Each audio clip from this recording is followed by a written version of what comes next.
अच्छा बेटा, हम बात कर रहे थे ब्रांचेस ऑफ बायोलॉजी की। तो पहली जो ब्रांच आपने पढ़नी है डेट इज मॉर्फोलॉजी। मॉर्फो से एंड लॉगी दो वर्ड है इसके अंदर। Morpho mean structures, so the study of structure and form of living organism is called morphology. ठीक है, जो हम स्ट्रक्चर्स की स्टडी करते हैं ना उसको मॉर्फोलॉजी बोलते हैं। बेटा मॉर्फोलॉजी की जो है वो दो ब्रांचेस हैं आगे फर्दर। इसके अंदर दो चीजें आती है, one is anatomy and the second is histology. जो पहली चीज है that is anatomy and the second thing is histology. Morphology के अंडर ही आती हैं। बेटा अब एनाटॉमी क्या है? बेटा एक्चुअली जो एनाटॉमी है ये दो वर्ड से जो है वो ड्राइव हुई है। One word is Anna, one word is Anna and other one is Tom. दो वर्ड है इसके अंदर, एना एंड टॉम। अब टॉम मीन होता है कट, टॉम मीन होता है कट। ठीक है, जैसे आप एटम पढ़ते हैं ना, एटम, उसके अंदर भी आपको नजर आ रहा होगा ए टॉम। एटम जो एक्चुअली वर्ड है ये ए टॉम, इस तरह वर्ड ये जो है वो बना था, ए टॉम। तो टॉम मीन होता है कट। ठीक है, पहले हम एटम की बात करें ताकि वो समझ आ जाए कि टॉम का मतलब क्या है। टॉम मीन होता है cut and A mean not. तो एटम के बारे में ये कहा गया था जब ये डिस्कवर हुआ था कि atom is the smallest particle which can not be cut, जिसको हम कट नहीं कर सकते, इसलिए उसका नाम पड़ गया एटॉम। Atom, atom. ओके, तो टॉम मीन होता है कट एंड एना वर्ड यहां पे रह गया। टॉम वर्ड की सबको समझ आ गई है?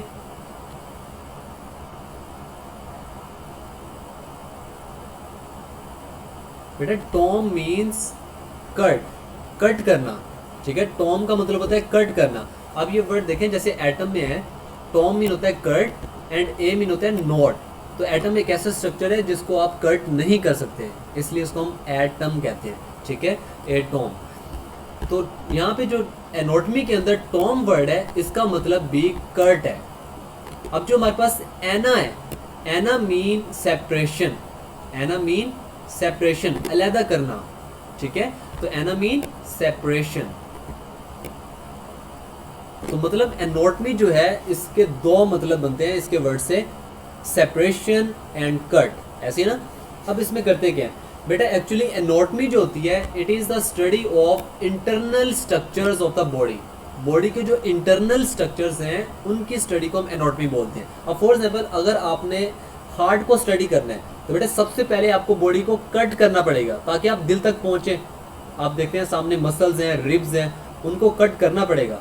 उनको कट करके उनको सेपरेट करना पड़ेगा, फिर आप जाके हार्ट तक पहुंचेंगे और इंटरनल स्ट्रक्चर को जो है वो स्टडी करेंगे। दैट्स वाई एनाटॉमी के अंदर हम क्या करते हैं, डाइसेक्शन करते हैं, मतलब बॉडी को कट करते हैं, स्ट्रक्चर्स को अलहदा करते हैं, फिर उनको जाके स्टडी करते हैं। That's why anatomy is the study of internal structure of the body. मेरे ख्याल में ये बात समझ आ गई होगी। अब भैया समझ आ गई है? रिपीट करूं दोबारा?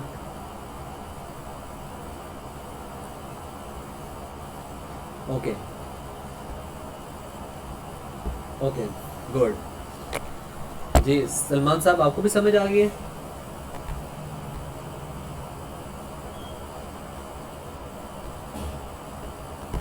नेक्स्ट हमारे पास जो है जो अगली ब्रांच है डेट इज हिस्टोलॉजी। अच्छा एक बात याद रखिएगा, जो एनाटॉमी है इसके अंदर आप माइक्रोस्कोप यूज नहीं करते, आप अपनी आंख के साथ जो है ह्यूमन आई के साथ आप स्टडी करते हैं कि दिल के स्ट्रक्चर्स कितने हैं। जैसे आपको दिल का स्ट्रक्चर पता है कि दिल के अंदर 4 चैम्बर्स होते हैं, 2 एट्रियम होते हैं और 2 वेंट्रिकल्स होते हैं। ये सारी जो स्टडी है ये एनाटॉमी से की गई है, जिसमें हम माइक्रोस्कोप यूज नहीं करते, ह्यूमन आई से स्टडी करते हैं। अब जो नेक्स्ट हमारे पास है मॉर्फोलॉजी की ब्रांच डेट इज हिस्टोलॉजी। दो वर्ड से अगेन ये जो है ड्राइव हुई है।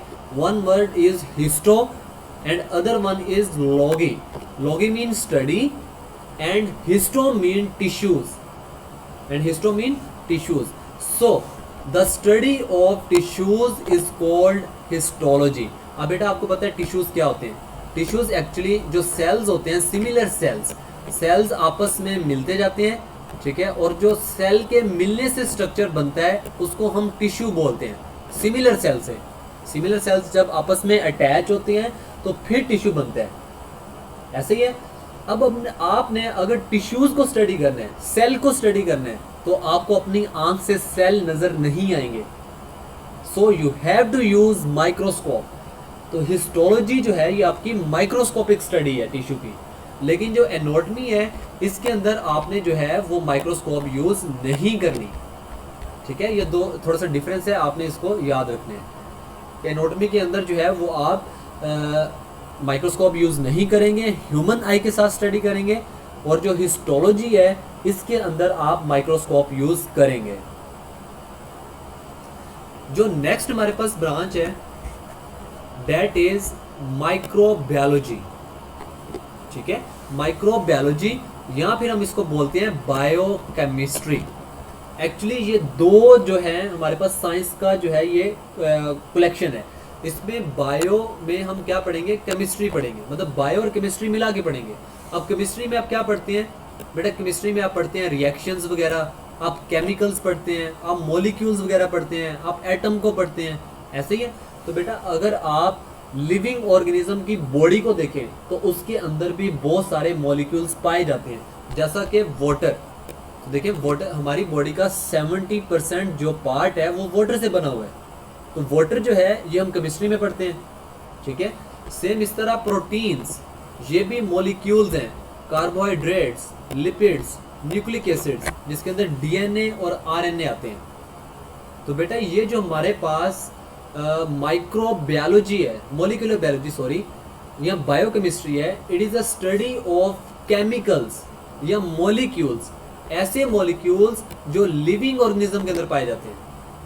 ठीक है बेटा, वो रिएक्शंस जो लिविंग बॉडी के अंदर होते हैं, वो केमिकल्स जो लिविंग बॉडी के अंदर पाए जाते हैं, उनकी स्टडी को हम बायोकेमिस्ट्री बोलते हैं। और वो मॉलिक्यूल्स है कौन कौन से, उनमें जो है सबसे जो ज्यादा मॉलिक्यूल पाया जाता है दैट इज वाटर, जो कि हमारे पास इनऑर्गेनिक है। बाकी जो प्रोटीन्स हैं, ठीक है, गोश्त वगैरह, कार्बोहाइड्रेट्स जो हम खाते हैं, स्टार्च, रोटी वगैरह, फ्रूट्स वगैरह, लिपिड्स जिसमें ऑयल एंड फैट आते हैं, and nucleic acid, DNA and RNA. तो ये सारे लिविंग ऑर्गेनिज्म के अंदर पाए जाते हैं। इसमें वाटर जो है वो इनऑर्गेनिक है, और बाकी जो सारे हैं दैट आर ऑर्गेनिक कंपाउंड्स। तो इनकी जो स्टडी होती है लिविंग ऑर्गेनिज्म के अंदर कि इनकी इंडिपेंडेंस क्या है, इनके रिएक्शंस क्या हैं, किस तरह ये बनते हैं, किस तरह टूटते हैं, ये सारी जो चीज़ें हैं ये हम पढ़ेंगे बायोकेमिस्ट्री के अंदर। ओके, तो biochemistry deals with the study of molecules of life, for example water, proteins, carbohydrates, lipids and nucleic acids.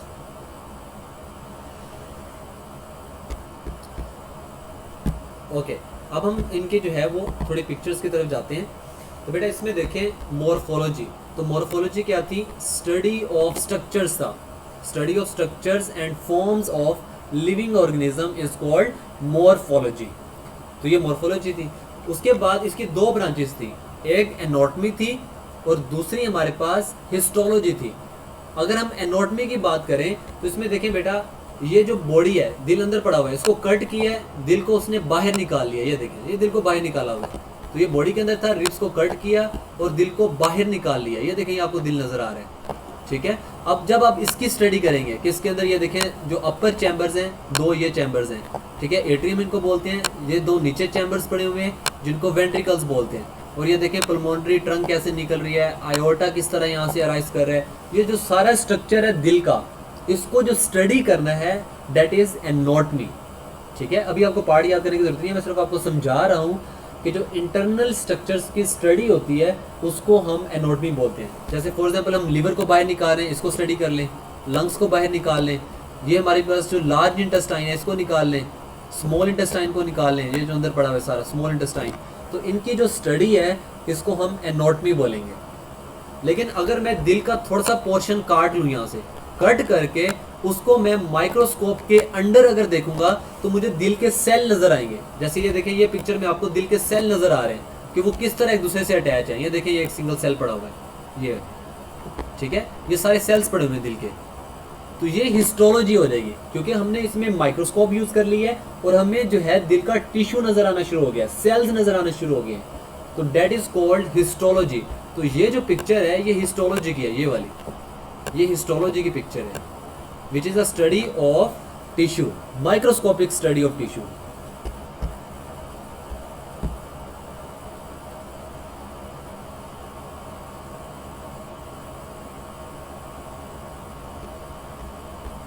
जी बेटा, एक्सटर्नल स्ट्रक्चर की जो स्टडी है, एक्सटर्नल स्ट्रक्चर्स में हम क्या स्टडी करेंगे, फॉर एग्जांपल स्किन वगैरह है या ये वो। अब स्किन को आप स्टडी करेंगे जो है माइक्रोस्कोप के अंडर रखे तो वो हिस्टोलॉजी बन जाएगी, क्योंकि स्किन के अंदर जो सेल्स हैं आपने उनको स्टडी करने तो वो हिस्टोलॉजी बन जाती है। नॉर्मली जो हम स्टडी करते हैं वो इंटरनल स्ट्रक्चर्स की ही है, ठीक है, या हम जनरली उसको बोल देते हैं मॉर्फोलॉजी, ठीक है। तो ऐसा कुछ नहीं है कि एक्सटर्नल जो स्ट्रक्चर्स हैं, एक्सटर्नल स्ट्रक्चर्स कौन से हैं, आप मतलब क्या कहना चाह रही हैं, एक्सटर्नल स्ट्रक्चर्स कौन से हैं। हम एनाटॉमी में ही उसको लेते हैं, जो हम अपनी आंख से स्टडी करेंगे उसको हिस्टोलॉजी बोलते हैं, अगर हम माइक्रोस्कोप यूज़ कर लेंगे तो उसको हम हिस्टोलॉजी बोलते हैं। सिंपल ये दो ब्रांचेस होती हैं मॉर्फोलॉजी की, ठीक है। बाकी जो एक्सटर्नल स्ट्रक्चर्स होते हैं, अच्छा क्वेश्चन आपने किया है, एक्सटर्नल क्वेश्चन जो स्ट्रक्चर्स होते हैं बेटा उनकी क्या हमने स्टडी करी है। बाहर तो स्किन है सिर्फ, तो जो स्किन होती है उसको हमने अगर देखना है तो हम माइक्रोस्कोप के अंदर देखेंगे ताकि हमें पता चले कि उसके अंदर कौन कौन से सेल्स हैं और क्या चीज़ें हैं, ठीक है। तो वो हिस्टोलॉजी बन जाती है स्किन की। सलमान बेटा क्लियर है?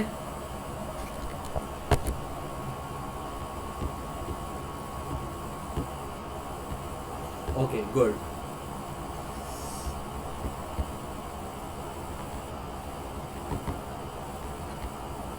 ओके बेटा, नेक्स्ट हम पढ़ते हैं सेल बायोलॉजी। सेल बायोलॉजी में देखें ये ऐसी बायोलॉजी की ब्रांच है जिसमें हमने सेल को पढ़ना है, ठीक है बेटा। अब सेल जो है उसका आपको स्ट्रक्चर पता है कि ये बाहर जो होती है एक सेल मेम्ब्रेन होती है जो आउटर कवरिंग होती है, ठीक है। मैं जनरल जो है वो बात कर रहा हूँ, मैं प्लांट सेल्स की बात नहीं कर रहा कि उसके बाहर में जो है वो सेल वॉल बनाऊँ। तो ये जो आउटर मेम्ब्रेन मैंने बनाई है this is called cell membrane, या इसका दूसरा जो नाम होता है that is plasma membrane. Cell membrane को जो है हम प्लाज्मा मेम्ब्रेन भी बोलते हैं, ठीक है। अब ये सेल है और सेल के अंदर जो ये आपको नज़र आ रहा है ये सारा जो है लिक्विड पोर्शन होता है। मेम्ब्रेन के अंदर जो है वो सारा जो है वाटर लाइक मटेरियल होता है जिसको हम साइटोप्लाज्म बोलते हैं मेम्ब्रेन के अंदर। और उस साइटोप्लाज्म के अंदर आपको बहुत सारे स्ट्रक्चर्स नजर आते हैं जैसे Golgi apparatus, mitochondria, nucleus, endoplasmic reticulum. वो स्ट्रक्चर जो साइटोप्लाज्म के अंदर प्रेजेंट होते हैं हम उनको ऑर्गेनेल्स बोलते हैं, ठीक है। हम उनको क्या बोलते हैं? ऑर्गेनेल्स बोलते हैं, या आप इसको ऑर्गेनेलिस पढ़ लें, ठीक है। वर्ड वैसे ये ऑर्गेनेल्स है। तो जो ऑर्गेनेल्स हैं these are the subcellular structures, मतलब सेल के अंदर पाए जाने वाले स्ट्रक्चर हैं।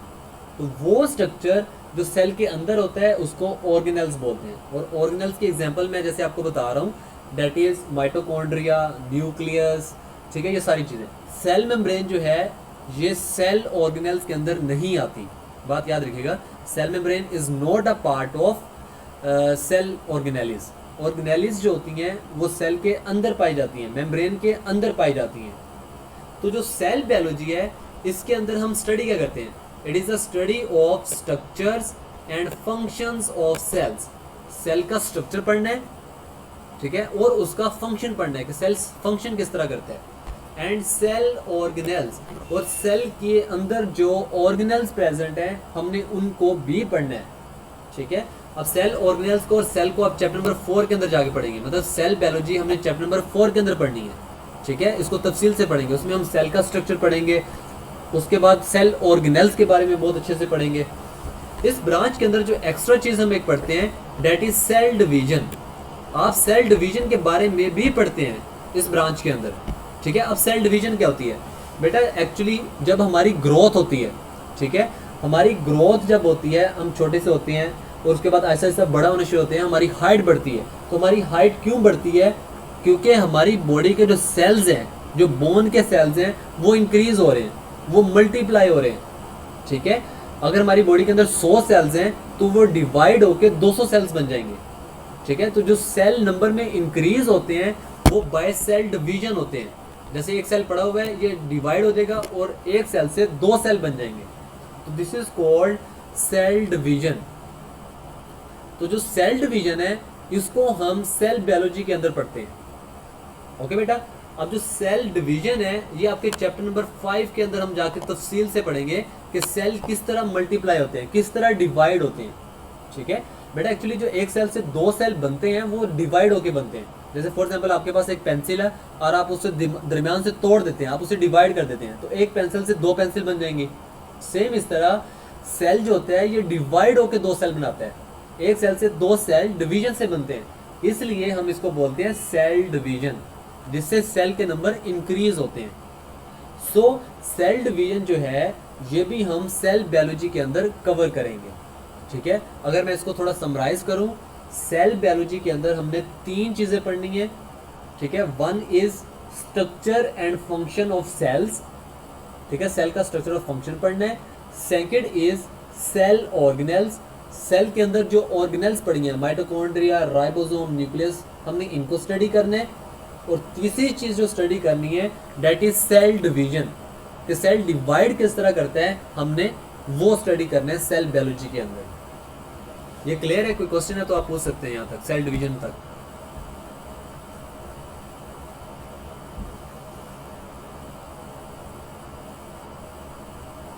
ओके,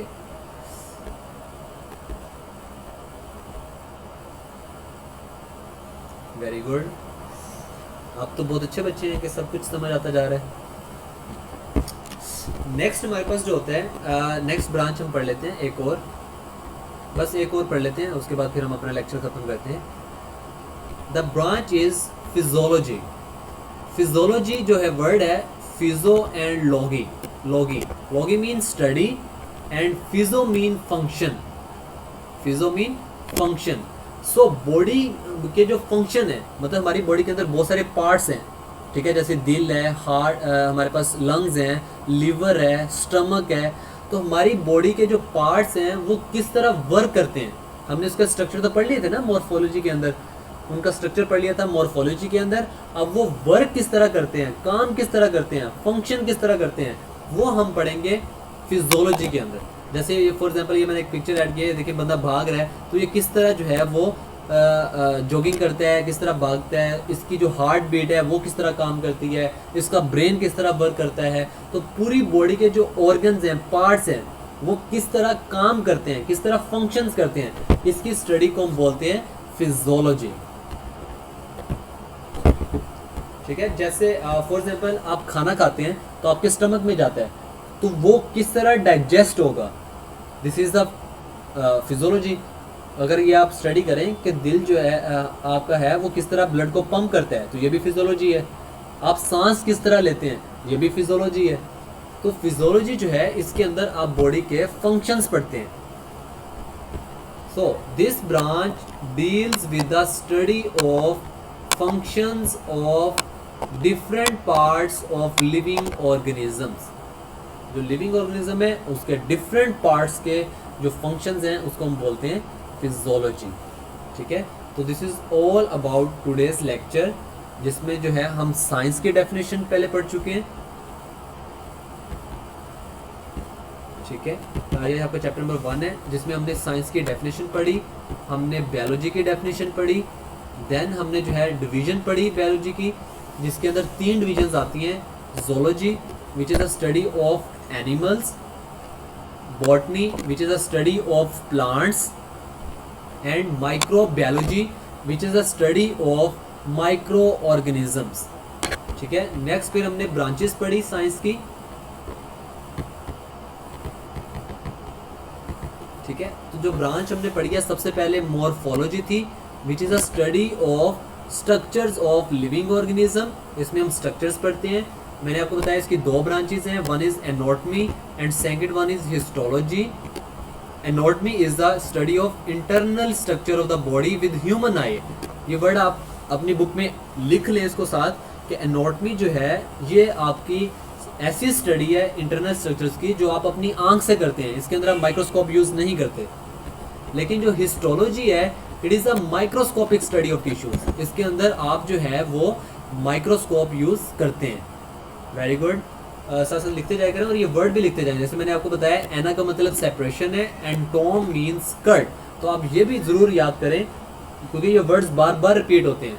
आगे आएंगे तो आपको इन वर्ड्स का अगर मतलब पता हो तो आपको टर्म समझ आती है कि इस टर्म में क्या है।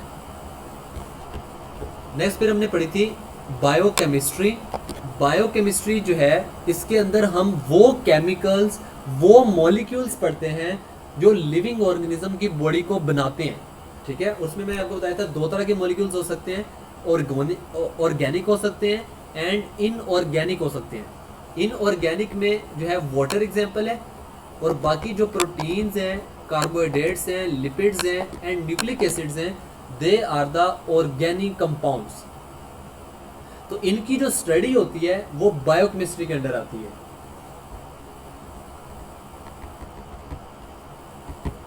नेक्स्ट जो है हमने सेल बायोलॉजी पढ़ी। तो सेल बायोलॉजी के अंदर हम तीन चीजें स्टडी करते हैं।